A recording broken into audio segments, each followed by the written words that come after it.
Comment sont les fruits et les légumes d'aujourd'hui? Voici 2 conseils simples pour s'en sortir.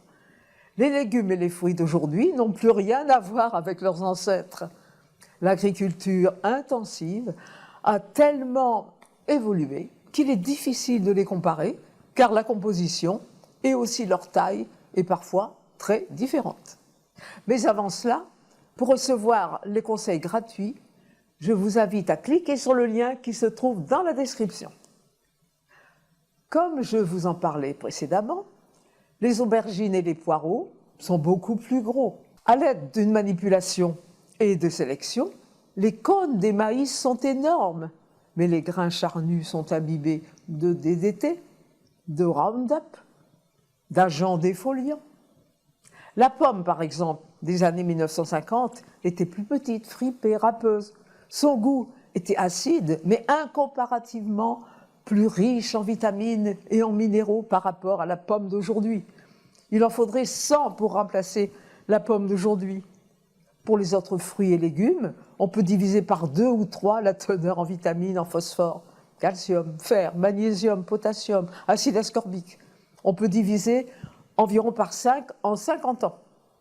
Entre 1951 et 1999, les pommes de terre ont perdu 100% de leur teneur en vitamine A, 47% de leur teneur en cuivre, et aussi pour le fer et 35%. Le brocoli, réputé riche en antioxydants, a perdu 75% de son action. Pour les tomates et le fer et les carottes, c'est la même chose. Les oranges et les pêches contiennent 8 fois moins de vitamine C et 21 fois moins de vitamine A depuis 1950. Tout cela pour ne citer que quelques exemples. Mais comment s'en sortir? Je vous en parle juste après ça.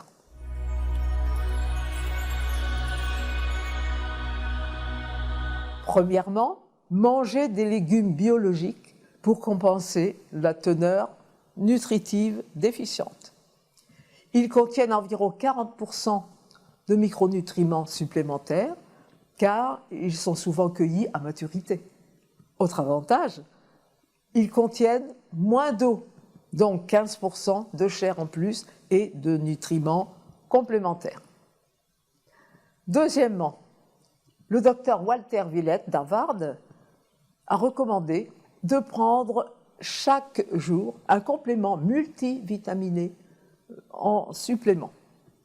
Vitamine A, B, C, D, E, F, K.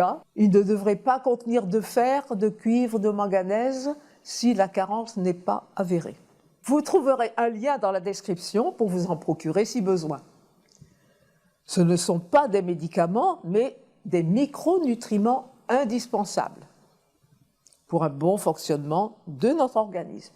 Il est conseillé d'en parler à votre médecin, car chaque personne est unique. Je vous cite un constat de l'étude de l'Organisation mondiale de la santé dans une lettre de néonutrition. Vous avez 3 chances sur 5 de mourir d'une maladie, du mode de vie, lié à l'alimentation, au manque d'activité ou au tabagisme. Mais vous avez 80% de chances d'éviter ces maladies en adoptant certains réflexes simples. Dites-moi dans les commentaires si vous étiez au courant de cette dégradation des aliments naturels.